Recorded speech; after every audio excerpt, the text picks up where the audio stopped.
អរុនសួស្តីពុកម៉ែបងប្អូនទាំងអស់គ្នាស្វាគមន៍សាយជាថ្មីមកជួបយាយយើង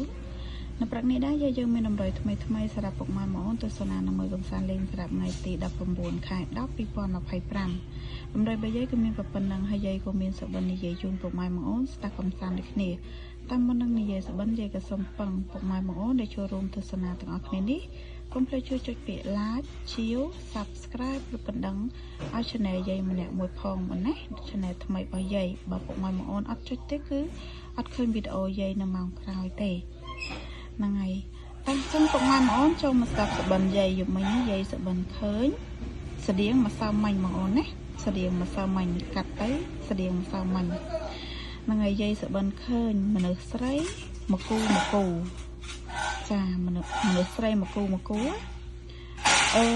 គេឲ្យបៀម10ទឹកសុទ្ធ10ទឹកសុទ្ធអាធំមក10អា1លីត្រកន្លះបងអូនអាធំហ៎ឲ្យបៀម10ទឹកសុទ្ធអាមួយបៀមក្របខាងក្របក្បាលអាមួយកាន់គូត10ទឹកសុទ្ធហ្នឹងចាឃើញបៀមឲ្យរុញទៅរុញមកចាមនុស្សស្រីនិងមនុស្សស្រី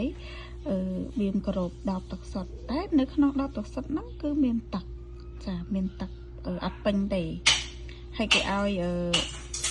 មនុស្សស្រី2នាក់ហ្នឹងបៀមទៅបៀមមករុញទៅរុញមកអញ្ចឹងណាបងអូននិយាយកាត់ទៅស្តៀងសុបិនម្សៅមាញ់ដែរចាចឹងនិយាយក៏កាត់យក82 8គុត18 10គុត88 288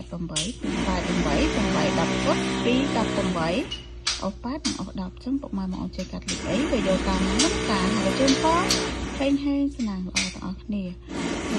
ចឹងវីដេអូយាយក៏មានតែប៉ុណ្្នឹងទេជួបគ្នានៅវីដេអូក្រោយអធិស្ឋានបងអូនហើយរៀងលឺសលេងគេធ្វើផ្ទះចិត្តហ្នឹងចាអរគុណច្រើនពុកម៉ែបងអូនបាយបាយ